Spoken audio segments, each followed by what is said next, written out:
Vasily Alexandrovich Arkhipov, Russian, IP8, vhodlॼɪkˈsandrəvʲɪtʃ Arkhipov, January 30, 1926 to August 19, 1998, was a Soviet Navy officer credited with preventing a Soviet nuclear strike and, presumably, all-out nuclear war during the Cuban Missile Crisis.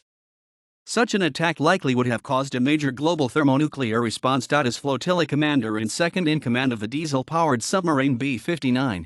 Arkhipov refused to authorize the captain's use of nuclear torpedoes against the United States Navy, a decision requiring the agreement of all three senior officers aboard.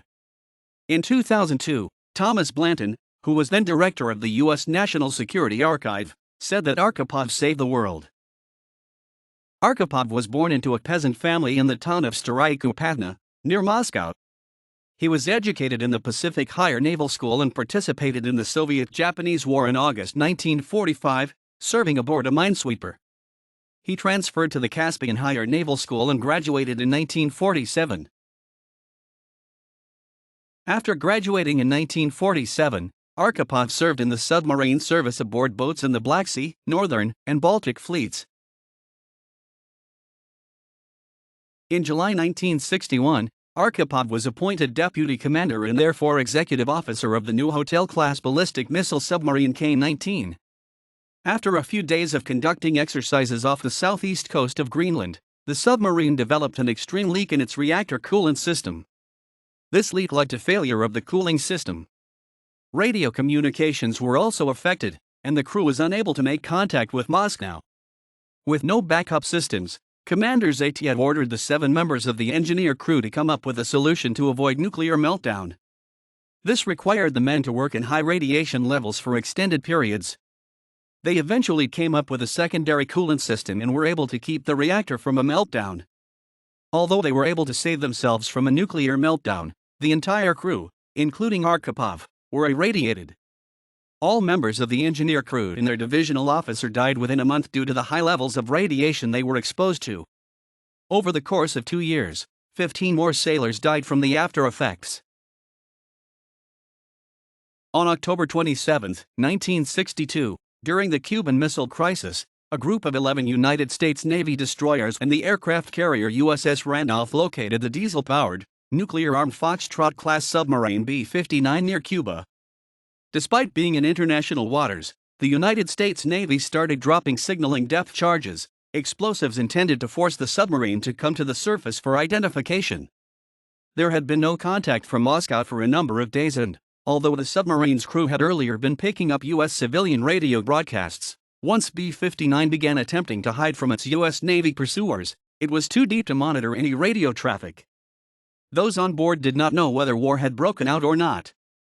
The captain of the submarine, Valentin Grigorievich Savitsky, decided that a war might already have started and wanted to launch a nuclear torpedo. Unlike the other subs in the flotilla, 3 officers on board B-59 had to agree unanimously to authorize a nuclear launch: Captain Savitsky, the political officer Ivan Semenovich Maslenikov, and the flotilla commodore, an executive officer of B-59, Arkhipov. Typically, Soviet submarines armed with this special weapon only required the captain to get authorization from the political officer to launch a nuclear torpedo, but due to Archipov's position as Commodore, B-59's captain also was required to gain Archipov's approval. An argument broke out, with only Arkhipov against the launch. Even though Arkhipov was second in command of the submarine B-59, he was in fact Commodore of the entire submarine flotilla, including B-4, B-36 and B-130. According to author Edward Wilson, the reputation Arkhipov had gained from his courageous conduct in the previous year's K-19 incident also helped him prevail. Arkhipov eventually persuaded Savitsky to surface and await orders from Moscow. This effectively averted the general nuclear war which probably would have ensued if the nuclear weapon had been fired. The submarine's batteries had run very low and the air conditioning had failed, causing extreme heat and high levels of carbon dioxide inside the submarine. They were forced to surface amid the American pursuers and return to the Soviet Union as a result. Immediately upon return to Russia, many crew members were faced with disgrace from their superiors. One admiral told them it would have been better if you'd gone down with your ship. Olga, Archipov's wife, even said he didn't like talking about it. He felt they hadn't appreciated what they had gone through. Each captain was required to present a report of events during the mission to the Soviet defense minister, Marshal Andrei Grechko, and substitute due to illness of the official defense minister. Grechko was infuriated with the crew's failure to follow the strict orders of secrecy after finding out they had been discovered by the Americans. One officer even noted Grechko's reaction, stating that he, upon learning that it was the diesel submarines that went to Cuba, removed his glasses and hit them against the table in fury, breaking them into small pieces and abruptly leaving the room after that.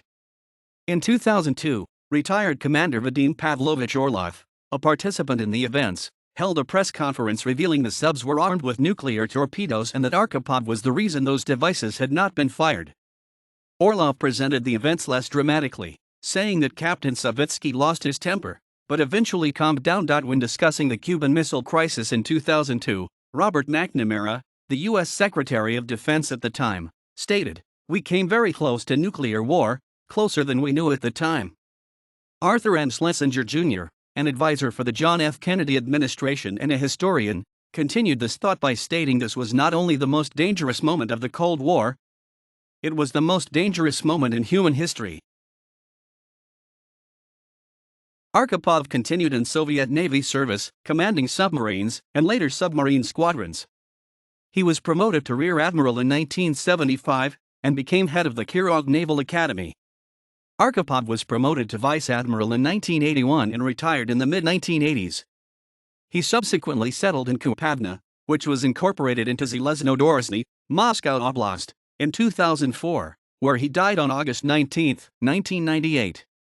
The radiation to which Arkhipov had been exposed in 1961 may have contributed to his kidney cancer, like many others who served with him in the K-19 accident. Nikolai Vladimirovich Zaitsev, the commander of the submarine K-19 at the time of its onboard nuclear accident, died 9 days later, on August 28, 1998.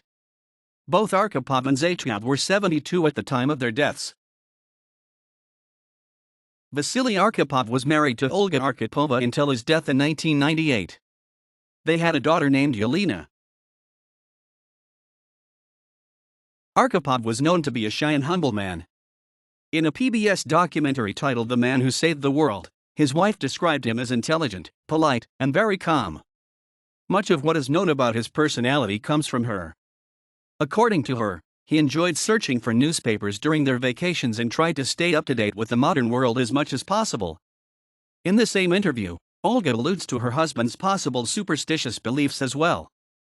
She recalls walking in on Vasily burning a bundle of their love letters inside their house, claiming that keeping the letters would mean bad luck.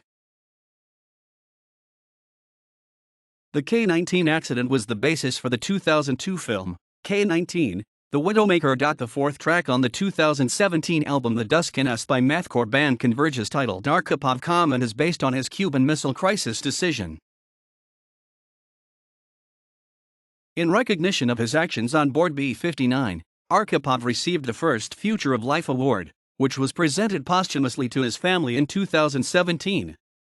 Offered by the Future of Life Institute, this award recognizes exceptional measures, often performed despite personal risk and without obvious reward, to safeguard the collective future of humanity.